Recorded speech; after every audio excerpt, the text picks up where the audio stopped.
इधर भारतीय कंपनियों के बनाए गए कफ सिरप की क्वालिटी को लेकर दुनिया के कई देशों से आई आपत्ति के बाद सरकार के दवा रेगुलेटर CDSCO की जांच में 54 दवा कंपनियों के कफ सिरप के क्वालिटी टेस्ट जो है वो फेल हुए हैं।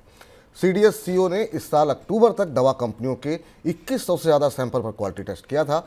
दुनिया के कई देशों से इस तरह की भी खबरें आई थीं कि भारतीय दवा कंपनियों के कफ सिरप की वजह से बच्चों की मौतें हुई हैं, और इन खबरों के बाद ही भारत के दवा रेगुलेटर ने अपनी टेस्टिंग बढ़ा दी है।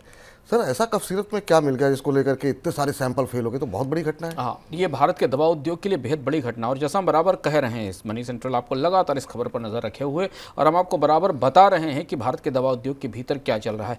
अगर ये 141 बच्चों की मौत की खबर नहीं आई होती भारत से जो दवाएं एक्सपोर्ट हुई अफ्रीका के और सेंट्रल एशिया के देशों को, तो भारत के दवा रेगुलेटर तो शायद ध्यान भी नहीं देते कि भारत के दवा उद्योग के भीतर क्या हो रहा है। इसके बाद भारत के दवाओं को लेकर, भारत की दवा कंपनियों को लेकर WHO ने गहरे सवाल उठाए।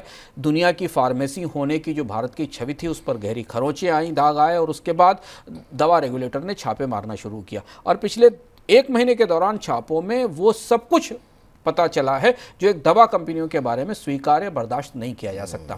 दवा कंपनियां जिन केमिकल्स का इस्तेमाल कर रही वो इंडस्ट्रियल ग्रेड के केमिकल्स हैं। दवाओं में टॉक्सिन्स यानी जहरीले पदार्थ पाए गए। अब कफ सिरप जो कि भारत का सबसे आम उत्पाद है, और आमतौर पर भारत में अधिकांश लोग अपने यहाँ बच्चों को, परिवारों में कफ सिरप का इस्तेमाल करते हैं। 2104 टेस्ट रिपोर्ट जो रिलीज़ की गई, इनमें 54 फर्म्स की करीब 128 रिपोर्ट्स ऐसी थी, 54 फर्म्स की, जिनकी क्वालिटी दवा की ठीक नहीं पाएगी, कफ सिरप की नहीं पाएगी। अगर आप सारे तार जोड़ें कि दवाओं में टॉक्सिन है और इंडस्ट्रियल केमिकल का इस्तेमाल किया जाता है, तो ये दवाएं खतरनाक रही होंगी। जो सेंट्रल ड्रग टेस्टिंग लेबोरेटरी है CDTL मुंबई, उसने करीब 523 सैंपल्स की एनालिसिस की थी। अब हमने आपको बार बताया था कि जैसे ही छापे शुरू हुए थे वैसे नई नई जानकारियां निकल कर आपके सामने आती रहेंगी। चंडीगढ़ और मुंबई 2 लेबोरेटरीज़ के जो सैंपल निकले हैं वो काफ़ी चौंकाने वाली जानकारी लेकर आए हैं कि भारत के दवाओं के उद्योग में क्या चल रहा है।